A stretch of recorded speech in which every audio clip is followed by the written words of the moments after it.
చదువుల గుడిలో ఆంక్షల కత్తి, పరీక్షల పేరిట సాంప్రదాయాలపై దాడి.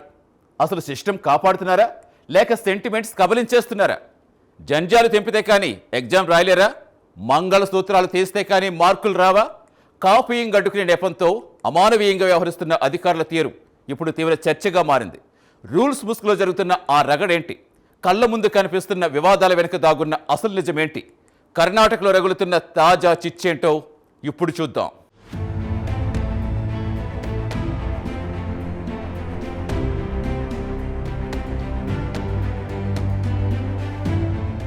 పచ్చని విద్యా క్షేత్రాల్లో ఎప్పుడూ ఏదో ఒక వివాదం రగులుతూనే ఉంటుంది.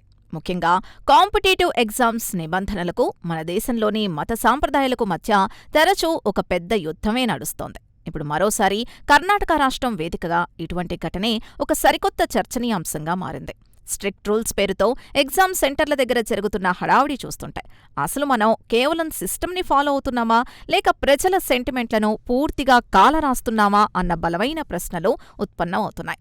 నిబంధనలు ఖచ్చితంగా పాటించాల్సిందే, అందులో ఎలాంటి రాజీ వద్దు. కానీ ఒకరి నమ్మకాల్ని దెబ్బతీసే హక్కు ఈ అసంబద్ధమైన రూల్స్కి ఎవరిచ్చారు అన్నది ప్రస్తుతం మేధావులు తీవ్రంగా విశ్లేషిస్తున్నారు.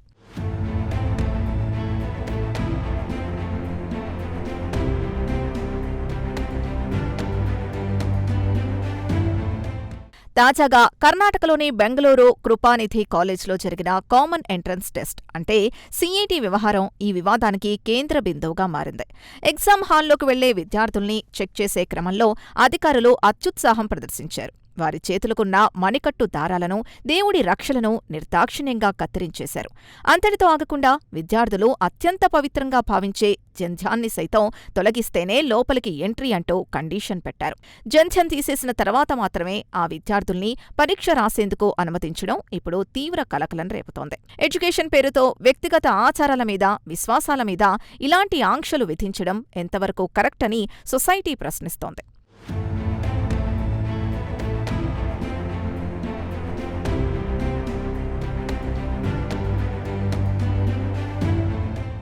ఈ జంధ్యం వివాదం కాస్త ఇప్పుడు రాష్ట్రవ్యాప్తంగా పెద్ద పొలిటికల్ ఇష్యూగా టర్న్ తీసుకుంది. విద్యార్థుల మనోభావాలను దెబ్బతీశారంటూ హిందూ సంఘాలు ఒక్కసారిగా భగ్గుమన్నాయి. ఈ చర్యను తీవ్రంగా ఖండిస్తూ రోడ్లెక్కి నిరసనలకు, ఆందోళనకు దిగాయి. ఇక పొలిటికల్ యాంగిల్లో చూస్తే బీజేపీ నేతలు నేరుగా పోలీసులకు ఫిర్యాదు చేసే స్థాయికి ఈ గొడవ వెళ్లిపోయింది.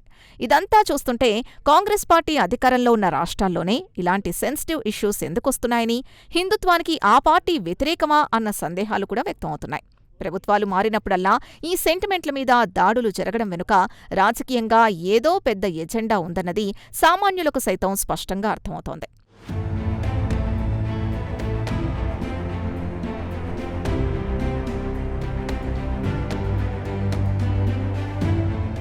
కర్ణాటక రాష్ట్రంలో ఇలాంటి మతపరమైన వివాదాలు రేగడం ఇదే తొలిసారేమీ కాదు. గతంలో జరిగిన హిజాబ్ వివాదం దేశవ్యాప్తంగా ఎంతటి దుమారం రేపిందో మనందరికీ తెలుసు. స్కూల్స్, కాలేజీల్లో హిజాబ్ వేసుకుని రావద్దు అంటూ అప్పట్లో పెట్టిన రూల్స్ మీద నేషనల్ లెవెల్ డిబేట్స్ జరిగాయి. ఎవరి మత సాంప్రదాయాలు వారివి, ఎవరి వ్యక్తిగత నమ్మకాలు వారివైనప్పుడు విద్యాసంస్థలు ఈ రెండిటినీ బ్యాలెన్స్ చేయడంలో ఎందుకు ఫెయిల్ అవుతున్నాయన్నది ఇక్కడ ప్రధాన పాయింట్.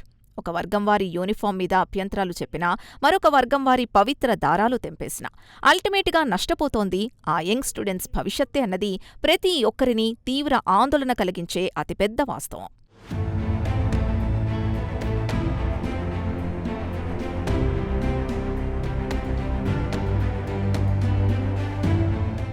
ఒక రాష్ట్రం, ఒక పరీక్షలు కాదు, దేశవ్యాప్తంగా ఇదే పరిస్థితి.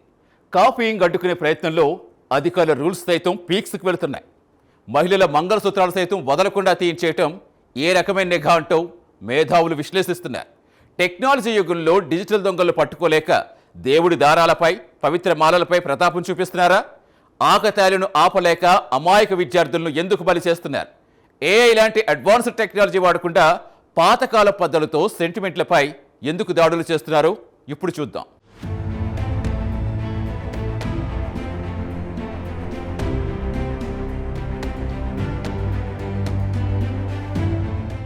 కేవలం రాష్ట్ర స్థాయిలో జరిగే ఎంట్రన్స్ ఎగ్జామ్స్లోనే కాదు, సెంట్రల్ గవర్నమెంట్ ప్రతిష్టాత్మకంగా నిర్వహించే నేషనల్ లెవెల్ కాంపిటేటివ్ ఎగ్జామ్స్లోనూ ఇదే తంతు కనిపిస్తోంది. ముఖ్యంగా medical entrance test, NEET, engineering entrance, JEE, EAMCET లాంటి పరీక్షల్లో నిబంధనలు మరింత కఠినంగా ఉంటున్నాయి. లోహపు వస్తువులు ఏవీ లోపలికి తీసుకెళ్లకూడదన్న ఒకే ఒక్క పాయింట్ మీద చెవి కమ్మలు, ముక్కు పుడకలు, జుట్టు క్లిప్పులు కూడా బలవంతంగా తీయించేస్తున్నారు. నేషనల్ టెస్టింగ్ ఏజెన్సీలు పెడుతున్న ఈ డ్రెస్ కోడ్ రూల్స్ చాలాసార్లు మితిమీరిన ఉత్సాహాన్ని ప్రదర్శిస్తూ స్టూడెంట్స్ను ఎగ్జామ్ రాయకముందే ఒక రకమైన విపరీతమైన మానసిక ఒత్తిడికి, భయానికి గురిచేస్తున్నాయి.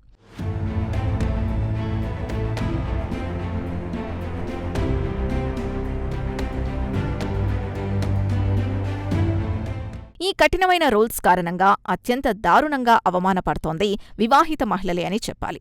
పరీక్ష రాసేందుకొచ్చే మహిళల మెడలోని మంగళసూత్రాలను సైతం నిర్దాక్షిణ్యంగా తీయించేస్తున్నారు అధికారులు. హిందూ సాంప్రదాయంలో మంగళసూత్రం అనేది కేవలం ఒక మెటల్ ఆభరణం కాదు, అదొక పవిత్రమైన బంధానికి, సెంటిమెంట్కు ప్రతీక.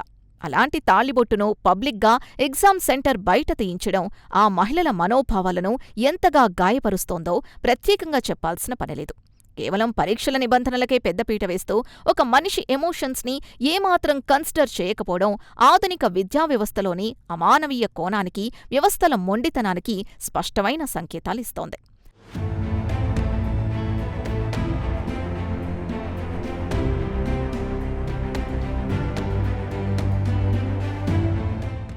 ఎగ్జామ్ సెంటర్ల దగ్గరుండే అధికారులు మాత్రం ఈ కఠిన నిబంధనల వెనుక ఒకే ఒక్క లాజిక్ని వినిపిస్తున్నారు. ఎగ్జామ్స్లో జరుగుతున్న హైటెక్ కాపీయింగ్ని అడ్డుకునే ప్రయత్నంలోనే ఇలాంటి టఫ్ స్టెప్స్ తీసుకుంటున్నామని వారు డిఫెండ్ చేసుకుంటున్నారు. బ్లూటూత్ డివైస్లో మైక్రోచిప్స్ లాంటివి వాడుతున్నారని, అందుకే ఈ అగ్రెసివ్ చెకింగ్స్ అని చెబుతున్నారు. కానీ ఆర్టిఫిషియల్ ఇంటెలిజెన్స్ లాంటి టెక్నాలజీ ఎంతగానో డెవలప్ అయిన ఈ రోజుల్లో అసలు కాపీయింగ్ ఎలా అడ్డుకోవాలో అధికారులకు వేరే ఆల్టర్నేటివ్స్ దొరకడం లేదా అన్నదే ఇక్కడ ప్రధాన ప్రశ్న. కేవలం నిఘా వైఫల్యాన్ని కవర్ చేసుకోవడానికి ఈ రూల్స్ పైత్యం పీక్స్కు తీసుకెళ్లడం ఏమాత్రం సమర్థనీయమైన యాక్షన్ కాదు.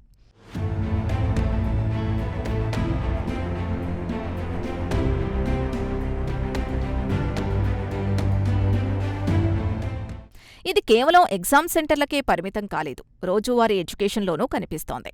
కొన్ని విద్యాసంస్థల్లో అయితే ఏకంగా భక్తి దీక్షల మీదే బ్యాన్ విధిస్తున్నారు. అయ్యప్పస్వామి మాల, ఆంజనేయస్వామి మాల, శివమాల, భవానీమాల ఇలా మండల రోజులపాటు కఠిన నియమ నిష్ఠలతో దీక్షలో ఉండే విద్యార్థుల్ని స్కూల్స్, కాలేజీల్లోకి ఎలౌ చేయడం లేదు. నలుపు బట్టలు వేసుకున్నారని, కాళ్లకు చెప్పులు లేవని, యూనిఫామ్ కోడ్ పేరుతో వారిని బయట నిలబెడుతున్న ఘటనలు అనేకం చూస్తున్నాం. దీనిపై తరచూ హిందూ సంఘాలు ధర్నాలు చేయడం కామన్ అయిపోయింది. ఒక స్టూడెంట్ ఆధ్యాత్మిక చింతనను, వాడి ఎడ్యుకేషన్ని బ్యాలెన్స్ చేయలేని ఈ ఎడ్యుకేషనల్ సిస్టమ్ తీరు నిజంగా చాలా విచారకరం.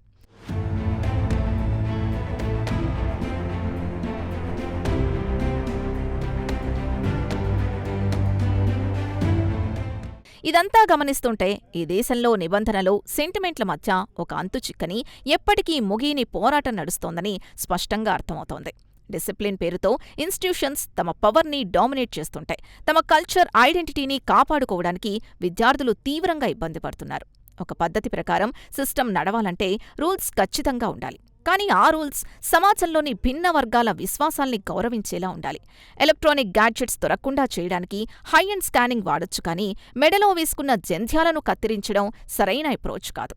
సిస్టమ్ని పర్ఫెక్ట్ చేయబోయి పబ్లిక్ సెంటిమెంట్లను హర్ట్ చేయడం ముమ్మాటికి ప్రభుత్వాల పొరపాటే అవుతుంది.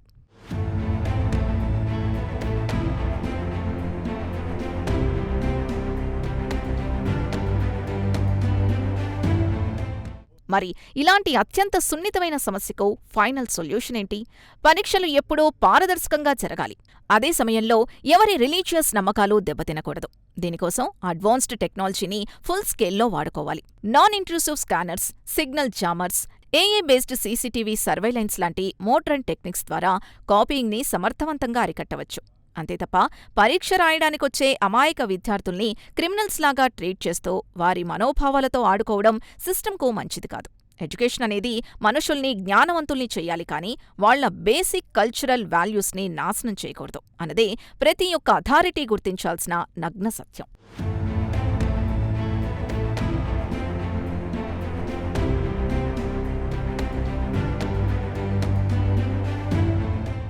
కాపీయింగ్ జరగకూడదు, అందులో ఎలాంటి రాజీ వద్దు.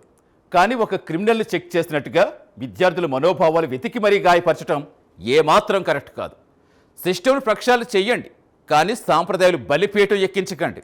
విద్యా సంస్థలు చదువు సంస్కారం నేర్పాలి, కానీ విద్యార్థుల్లో ఉన్న సంస్కారాన్ని చెరిపేయకూడదు. రూల్స్ పేరుతో మనుషుల ఎమోషన్స్ చంపేస్తే ఈ విధానం మారినంత కాలం విద్యా వ్యవస్థపై ఈ మచ్చలు తప్పవు. మార్పు రావాల్సింది రూల్స్లో కాదు, ఆలోచన విధానంలో.